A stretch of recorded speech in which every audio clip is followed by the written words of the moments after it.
दुश्मन का स्वार्थ। एक पर्वत के समीप बिल में मंदविश नामक एक बूढ़ा सांप रहता था। अपनी जवानी में वह बड़ा रौबीला सांप था। जब वह लहराकर चलता तो बिजली सी कौंध जाती थी, पर बुढ़ापा तो बड़े बड़ों का तेज हर लेता है। बुढ़ापे की मार से मंदविश का शरीर कमजोर पड़ गया था। उसके विषदंत हिलने लगे थे और फुफकारते हुए दम फूल जाता था। जो चूहे उसके साए से भी दूर भागते थे, वे अब उसके शरीर को फांदकर उसे चिढ़ाते हुए निकल जाते। पेट भरने के लिए चूहों के भी लाले पड़ गए थे। मंदविश इसी उधेड़बुन में लगा रहता कि किस प्रकार आराम से भोजन का स्थायी प्रबंध किया जाए। एक दिन उसे एक उपाय सूझा और उसे आजमाने के लिए वह दादुर सरोवर के किनारे जा पहुंचा। दादुर सरोवर में मेढकों की भरमार थी। वहां उन्हीं का राज था। मंदविश वहां इधर उधर घूमने लगा। तभी उसे एक पत्थर पर मेढकों का राजा बैठा नजर आया। मंदविश ने उसे नमस्कार किया। महाराज की जय हो। मेढकराज चौंका। तुम तो हमारे बैरी हो, मेरी जय का नारा क्यों लगा रहे हो? मंदविश विनम्र स्वर में बोला, राजन, वे पुरानी बातें हैं। अब तो मैं आप मेढकों की सेवा करके पापों को धोना चाहता हूँ, श्राप से मुक्ति चाहता हूँ।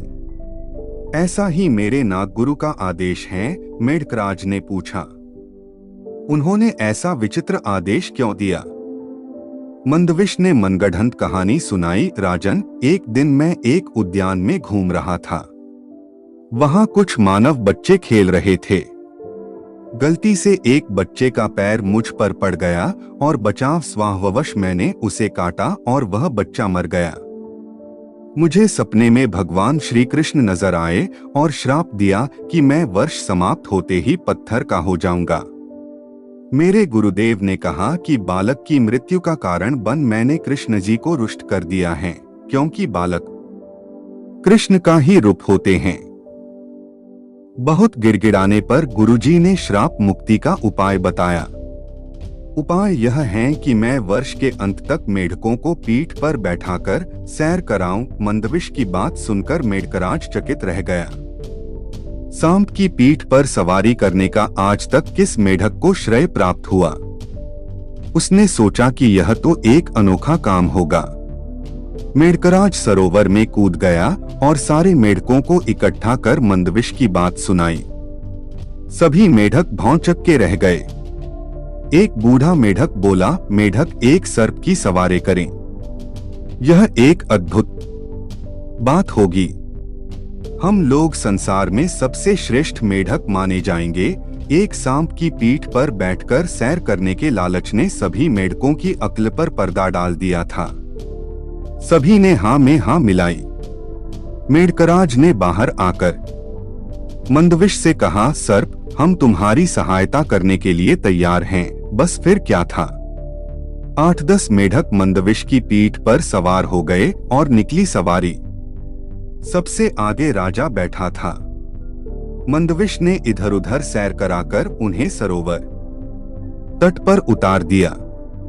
मेढक मंदविश के कहने पर उसके सिर पर से होते हुए आगे उतरे। मंदविश सबसे पीछे वाले मेढक को गप खा गया। अब तो रोज यही क्रम चलने लगा।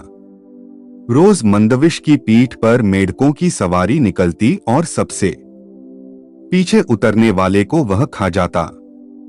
एक दिन एक दूसरे सर्प ने मंदविश को मेढकों को ढोते देख लिया।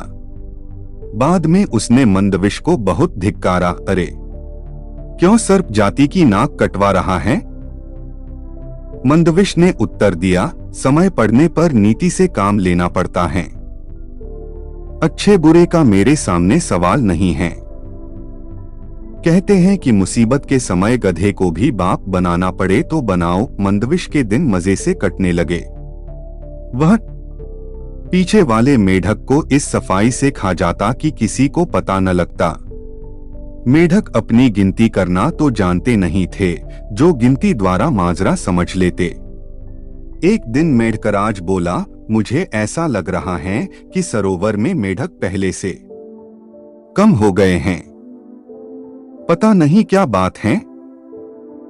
मंदविश ने कहा, हे राजन, सर्प की सवारी करने वाले महान मेढक राजा के रूप में आपकी ख्याति दूर दूर तक पहुंच रही है। यहाँ के बहुत से मेढक आपका यश फैलाने दूसरे सरोवरों, तालाबों व झीलों में जा रहे हैं। मेढकराज की गर्व से छाती फूल गई। अब उसे सरोवर में मेढकों के कम होने का भी गम नहीं था। जितने मेढक कम होते जाते, वह यह सोचकर उतना ही प्रसन्न होता कि सारे संसार में उसका झंडा गड़ रहा है।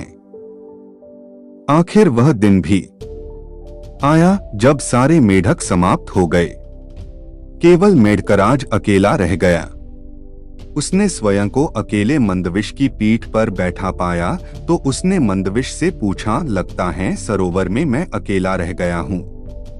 मैं अकेला कैसे रहूंगा?